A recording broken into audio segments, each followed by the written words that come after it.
Olá pessoal, tudo bem? Meu nome é Leonardo Passos, eu sou advogado, sócio da Ricardo Passos Advocacia, e eu vou fazer esse vídeo para tentar explicar melhor alguns aspectos de um parecer que nós disponibilizamos recentemente a respeito das cobranças que a CACI tem feito aos seus associados nesse fim de ano. Aquelas cobranças que a CACI tem feito de contribuições incidentes sobre verbas trabalhistas recebidas judicialmente ou em acordos de CCP e CCV de 2010 para cá. Desde que a Caci começou a fazer essas cobranças, pessoal, que eu acho que foi em 11 ou 12 de dezembro, várias consultas têm chegado aqui no escritório a respeito da legalidade dessas contribuições. Se essas contribuições não estariam prescritas, se a Caci não estaria cometendo alguma ilegalidade ao cobrá-las, se a Caci poderia suspender ou excluir os associados que não pagarem do plano de saúde, se ela poderia abater essas contribuições direto no salário dos associados, enfim, vários questionamentos relacionados a essas cobranças. Então, nós fizemos um parecer em que nós abordamos cada um desses pontos e nós disponibilizamos para os nossos clientes através do nosso Instagram. Lá no nosso Instagram tem vários vídeos em que nós explicamos como você pode ter acesso a esse documento. E de qualquer forma, eu vou colocar o link dele aqui na descrição para que vocês tenham acesso com mais facilidade. Nesse vídeo, pessoal, a ideia é aprofundar um pouquinho mais todas as matérias que nós tratamos nesse parecer. E, além disso, responder algumas perguntas que nos chegaram depois que nós divulgamos esse documento. Então vamos lá. Eu vou colocar esse parecer aqui na tela e nós vamos abordando ponto a ponto na ordem que aparece ali no parecer. E no final do vídeo eu vou responder algumas perguntas que chegaram depois da divulgação desse documento. E, por fim, eu vou passar algumas recomendações de como nós achamos que os nossos clientes devem agir diante dessas cobranças que a Cassi tem feito. Até aqui é o parecer que nós disponibilizamos no dia 21 de dezembro, ontem. Esse vídeo está sendo feito dia 22 de dezembro. E o primeiro tema que nós tratamos aqui é o da prescrição. Talvez o tema mais importante que vai ser discutido em relação a essas contribuições que a Cassi tem feito. Bem, em relação à prescrição, nós entendemos que o prazo prescricional seria esse aqui de 5 anos, conforme a previsão do artigo 206, parágrafo 5º, inciso 1 do Código Civil. E a CACI, entende que o prazo prescricional seria de 10 anos por conta da aplicação do artigo 205 do Código Civil. Deixa eu tentar explicar essa divergência. A CACI entende que seria aplicável esse artigo 205 do Código Civil, que diz que a prescrição ocorre em 10 anos quando a lei não lhe haja fixado prazo menor. Então, a CACI entende que a lei não fixou nenhum prazo específico para a cobrança de contribuições de plano de saúde e, portanto, seria aplicável esse prazo de 10 anos previsto no artigo 205. Nós entendemos que o artigo seguinte, o artigo 206, aqui no parágrafo 5º, inciso 1º, ele diz que prescreve em 5 anos a pretensão de cobranças de dívidas líquidas constantes de instrumento público ou particular. E nós entendemos que o caso que nós estamos discutindo se enquadra nessa previsão aqui. Se trata de uma pretensão de cobrança de uma dívida líquida e que está prevista em um instrumento particular, que é o contrato que vocês, por meio do qual vocês aderiram ao plano de saúde da CACI. Bem, a corroborar esse entendimento nosso, temos esse julgado aqui, ó, do STJ, em que ele afirma aqui que o propósito recursal é justamente decidir sobre o prazo prescricional aplicável à pretensão de cobrança pela operadora das contribuições mensais inadimplidas pelo titular do contrato de assistência à saúde, se quinquenal, conforme aquele artigo que nós entendemos aplicável, ou se decenal, conforme o artigo que a CACI entende aplicável. E aqui, no item seguinte, ele diz que, regra geral, nas pretensões relacionadas a inadimplemento contratual, o prazo seria o decenal. Se se tratar de pretensão de nulidade de cláusula contratual, o prazo seria trienal. E, por fim, se se tratar de pretensão pura e simples de cobrança de dívida líquida prevista no contrato, todavia, aplica-se a regra especial do prazo quinquenal, que é aquele dispositivo que nós entendemos aplicável. E, de fato, neste caso, se trata pura e simplesmente de uma cobrança de uma dívida líquida prevista no contrato. Então, nós acreditamos que esse julgado aqui, e o STJ tem vários outros nesse sentido, embasam a nossa tese. Eles vão no mesmo sentido do que nós estamos defendendo. Agora, um outro aspecto relacionado à prescrição é a data a partir da qual essa prescrição deve ser contada. Na nossa visão, existem duas possibilidades. Ou a prescrição deve ser contada a partir do trânsito em julgado da fase de conhecimento da ação em que foram deferidas as verbas trabalhistas, ou ela deve ser contada a partir do efetivo recebimento das verbas trabalhistas. Essa primeira hipótese aqui em amarelo, ela seria mais favorável aos nossos clientes, porque o trânsito em julgado da fase de conhecimento invariavelmente ocorre antes do efetivo recebimento das verbas trabalhistas. Mas, pela nossa experiência do que costuma acontecer na justiça, nós achamos que é mais provável que a justiça defina a data a partir do efetivo recebimento das verbas trabalhistas como o termo relevante para a contagem do prazo prescricional. Então, nós sugerimos, se vocês quiserem trabalhar com segurança, que vocês considerem a data em que vocês efetivamente receberam as verbas trabalhistas, que é aquela data que a própria CACI, na cobrança que enviou para vocês, informa lá naquele e-mail que eles enviaram. Agora, a CACI vai sustentar que a prescrição só deveria começar a correr a partir de setembro desse ano, que foi quando ela recebeu uma planilha do banco que continha todas as reclamações trabalhistas que os funcionários do banco já haviam ingressado contra ele. Nós entendemos que essa argumentação não procede. Isso porque o banco ele havia firmado esse convênio com a CACI, em que ele se obrigou a calcular e cobrar a contribuição pessoal e patronal de associados que receberam indenizações advindas de causas trabalhistas e informar os valores referentes às indenizações citadas no inciso anterior. Embora que eles falem em indenizações trabalhistas, isso é uma impropriedade, eles deveriam falar aqui verbas trabalhistas recebidas judicialmente, mas isso não vem ao caso. O fato é que o banco estava obrigado a informar para a CACI todas as reclamações trabalhistas que foram propostas contra ele desde 2010, que foi quando esse contrato foi firmado.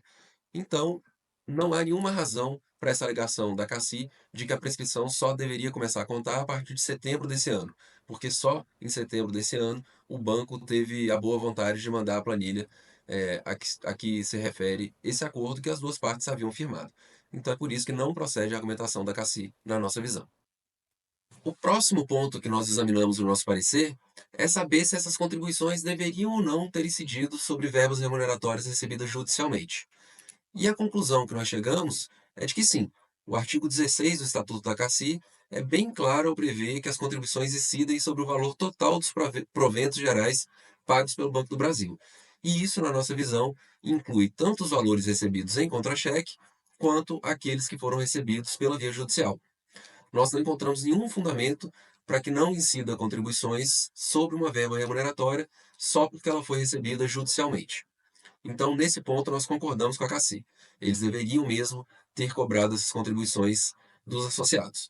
Agora, a forma como eles cobram e o valor que eles apuraram é isso que nós entendemos como ilegal, pelas razões que nós vamos explicar mais adiante. Além disso, há também uma discussão se seria possível responsabilizar o Banco do Brasil pelo recolhimento dessas contribuições, e nós entendemos que, pela via individual, isso seria muito difícil. Pela experiência que nós temos com a justiça e em processos anteriores, nós entendemos que muito dificilmente alguém em um processo individual conseguiria atribuir essa responsabilidade para o Banco do Brasil. Nós sabemos que há iniciativas das entidades que representam a categoria, né, os sindicatos, associações, de entrar com ações coletivas tentando atribuir essa responsabilidade ao banco. E aí nós achamos que há uma possibilidade maior de êxito. Outra discussão muito relevante que nós vamos ter é saber se essas contribuições deveriam ter sido cobradas pelos valores históricos dela ou corrigidos monetariamente. E aqui eu acho que nós temos bons argumentos para defender que essas contribuições deveriam ter sido cobradas sem correção monetária. Bem, o fundamento principal aqui é de que foi o banco que deu causa ao atraso no recolhimento das contribuições, então, eventual responsabilidade pela correção monetária dessas contribuições deveria ser atribuída ao Banco do Brasil. E por que eu digo que nós temos bons argumentos em relação a essa discussão? Primeiro, que existe uma súmula do TST, a súmula 187, que diz que a correção monetária não incide sobre o débito do trabalhador reclamante. Então, na Justiça do Trabalho, se o trabalhador deve alguma coisa para o empregador, seja lá por qual motivo seja, sobre esse débito não incidiria correção monetária de acordo com essa súmula do TST. eventuais processos relacionados a essas contribuições da CACI não correriam na Justiça do Trabalho, correriam na Justiça Comum. Mas eu estou trazendo entendimentos consolidados da Justiça do Trabalho que podem ser levados para o exame dos juízes da Justiça Comum. Esse é um deles, a existência dessa súmula do TST.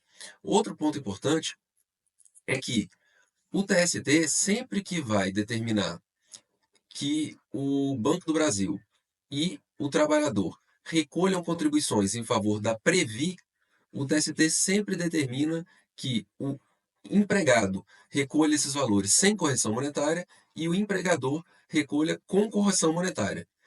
Isso justamente porque o atraso no recolhimento das verbas para a Previ deve ser atribuída exclusivamente à conduta do empregador que não pagou ao empregado as verbas trabalhistas na época em que deveria. Então, por esse motivo, em relação às contribuições da Previ, sempre se determina que o empregado recolha essas contribuições pelos valores históricos. E, se esse entendimento vale para a Previ, nós entendemos que deve valer também para a CACI. Eu separei aqui alguns casos julgados pelo TST em que dá para exemplificar esse raciocínio. Todavia, como a trabalhadora não deu causa à falta de recolhimento no momento oportuno, sua contribuição observará o valor histórico, enquanto a contribuição da patrocinadora englobará, além da cota-parte respectiva, a diferença atuarial, também denominada reserva matemática, com juros e correção monetária. Tem outros dois casos aqui que tratam do mesmo assunto com esse mesmo raciocínio, eu não vou ler para não tomar o tempo de vocês, e um terceiro, a mesma coisa, esse raciocínio é bem consolidado na Justiça do Trabalho. Então, por essa razão, nós entendemos que é muito grande a chance de nós conseguirmos fazer com que essas contribuições sejam recolhidas pelos valores históricos, sem correção monetária. E isso abaixaria muito o valor que a CACI tenha recebido dos associados. Outro ponto que também teria muito impacto no valor das contribuições que a CACI tem cobrado é o percentual que a entidade tem aplicado para os associados que receberam as verbas trabalhistas depois de 10 de 2016. O que acontece? As contribuições em favor da CACI eram de 3% até 10 de 2016 e daí em diante passaram a ser de 4%. Então, a entidade deveria verificar as verbas trabalhistas que o funcionário recebeu no Justiça do Trabalho, identificar se essas verbas foram recebidas, se essas verbas eram referentes ao período anterior a 10 de 2016 ou ao período posterior a outubro de 2016. E, a partir daí, aplicar a alíquota que estava vigente naquele período. Mas a entidade não fez isso. Ela simplesmente viu a data em que a pessoa recebeu as verbas trabalhistas e aplicou a alíquota que estava vigente naquela data. E isso gera uma distorção gigantesca no valor das contribuições. Deixa eu dar um exemplo. Imagina um cliente meu que tenha recebido horas extras de 2010 a 2014, por exemplo. Sobre essas verbas, deveria incidir a contribuição no percentual de 3%, porque de 2010 até 2014 estava vigente o percentual de 3%. Agora, se o processo dessa pessoa demorou muito e ela só veio a receber em 2018, por exemplo, a CACI tem cobrado dela o percentual de 4%, por conta da data do recebimento. Então, essa pessoa, além de ter que ter esperado muito para receber as verbas que ela deveria ter recebido lá atrás, ela está sendo taxada num percentual maior do que o percentual que estava vigendo à época em que ela prestou essas horas extras. E isso é um absurdo. Esse equívoco sozinho ele impacta no valor das contribuições, majorando elas em até 25%. Então, se você somar o impacto que esse equívoco tem nas contribuições em favor da CACI e juntar ele com o fato de a CACI estar cobrando essas contribuições atualizadas monetariamente, muita gente tem sido cobrado quase pelo dobro do que efetivamente devia. E olha que esses nem são os únicos equívocos que a entidade tem cometido. Nós analisamos vários casos de vários clientes aqui no escritório, identificamos equívocos na base de cálculo também e várias questões, e aí tem que ser analisado no caso a caso, mas já pegamos várias questões que a entidade tem feito de forma equivocada. Um outro ponto que foi examinado no parecer, pessoal, é se a CACI poderia excluir ou suspender o associado do plano, por conta do não pagamento de contribuições, e também se ela poderia abater o valor das contribuições nos contra-cheques ou nas folhas de pagamento do associado. E a resposta para tudo isso é não. Se a CACI quiser cobrar a dívida que o associado não pagou, O único meio que ela tem seria recorrer à cobrança judicial do valor que ela entende devido. Ela não pode excluir ou suspender o associado do plano. Se ela fizesse isso, inclusive, seria um escândalo e eu acredito que daria ensejo a enxurrada de ações judiciais, danos morais, seria, na minha visão, uma tragédia para a Cassi. E eu acho que ela não adotaria uma postura desse tipo. E também ela não poderia abater o valor dessas contribuições diretamente nos seus contra-cheques ou folhas de pagamento sem o seu consentimento. No máximo, o que ela poderia fazer é incluir o seu nome em um desses cadastros de restrição de crédito, e ainda assim ela correria um sério risco de você entrar com uma ação, provar que você não devia os valores que a Previ estava te cobrando, que a Cassi estava te cobrando, e ainda receber danos morais por conta da inclusão no cadastro de restrição de crédito. Então, eu realmente acho que as pessoas não devem se preocupar, como eu tenho visto elas preocupadas, em relação a essas medidas. Eu realmente acho que a Cassi não se prestaria a tomar esse tipo de atitude, que seria, eu repito, um escândalo dos grandes, e que eu acredito que mancharia um pouco o nome da entidade. Pessoal, agora estamos chegando na parte final e as nossas conclusões são as seguintes. Cada associado da Cassi agora vai ter que tomar uma decisão. Vai ter que optar por aderir ao plano de pagamento que a Cassi está propondo ou a não aderir e não efetuar esse pagamento por conta das questões que nós lançamos aqui no nosso parecer. Essa decisão é muito pessoal, cada associado vai ter que tomar ela por si só e nós vamos aqui colocar as nossas sugestões. Nós vamos colocar aqui o que nós faríamos se estivéssemos no lugar de vocês. Vamos lá. Em primeiro lugar, pessoal, nós estamos alertando várias vezes lá no nosso Instagram para ninguém se precipitar. A Cassia ainda está negociando com entidades representativas da categoria e pode ser que nos próximos dias as condições desse plano de pagamento melhorem. As entidades estão lutando por um parcelamento sem juros, para que a Cassi prorrogue o prazo para adesão a esse plano, é, para que as contribuições sejam cobradas pelo valor nominal. Enfim, há uma série de reivindicações que ainda estão em curso e que podem gerar condições melhores para o pagamento dessas contribuições. Então, quem estiver propenso a efetuar o pagamento, deixe para os últimos dias para não perder eventuais benefícios que as entidades que representam a categoria consigam. Agora, em relação a como proceder, quem tiver recebido as verbas trabalhistas há mais de 5 anos, na nossa visão, essas contribuições já estão prescritas e, portanto, vocês não são obrigados a pagá-las. É assim que nós nos posicionamos. Agora, as pessoas que receberam verbas trabalhistas há menos de 5 anos devem sim pagar contribuições incidentes sobre essas verbas trabalhistas. Contudo, nós entendemos que o valor que a Cassi está cobrando é maior do que o devido e, além disso, que a entidade não tem demonstrado como chegou no valor a que chegou. E, portanto, para essas pessoas, se estivéssemos no lugar dessas pessoas, também não efetuaríamos o pagamento, pelo menos não antes de a entidade apresentar a planilha por meio da qual ela apurou o valor devido e que ela demonstre que esse valor está correto. E como devem proceder as pessoas que estão nessa situação? Na nossa opinião, não é preciso fazer nada. Não é preciso entrar com nenhuma medida judicial, não é preciso enviar cartas, notificações extrajudiciais e nem fazer um fale conosco com a Cassi. Na verdade, quem deve tomar alguma atitude se acha que está sendo lesada é a própria Cassi. Se a Cassi entende que vocês devem contribuições para ela e não estão pagando, é ela que vai precisar mover uma ação judicial contra vocês para poder receber essas contribuições que ela entende devidas. Agora, se a Cassi se nos próximos dias houver qualquer indício que a Cassi possa suspender plano, é, é, colocar o nome de vocês em cadastros de restrição de crédito, esse tipo de coisa, aí a gente volta a conversar. Mas como eu acho que esse não será o caso, vocês realmente não vão precisar tomar nenhuma medida, nem judicial, nem administrativa contra a Cassi. É ela querendo vai entrar na justiça contra vocês, e aí vocês precisarão se defender e se defenderão com os argumentos que nós já explicamos aqui nesse parecer.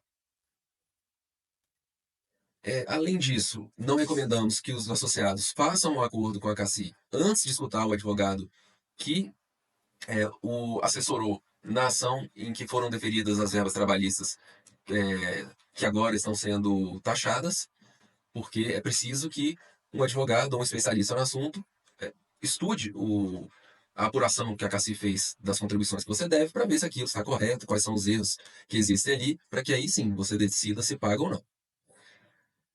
Bem, além disso, isso aqui é mais um alerta, nós não, para quem resolver fazer o pagamento, que não faça por meio daqueles links de WhatsApp e e-mail, porque aquilo ali nós pensamos que é um prato cheio para golpistas, que podem se passar pela Cassi e te induzir a cair em um golpe e você transferir valores para uma conta que não seja da Cassi.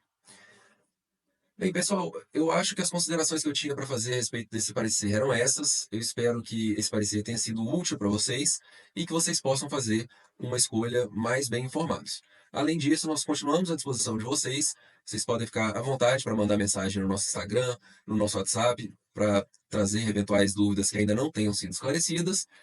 E no mais, eu desejo um Feliz Natal a todos, boas festas e que vocês consigam ainda aproveitar esse restinho de ano, apesar desse contratempo que a Cassi trouxe para todos nós. Um abraço e estamos à disposição.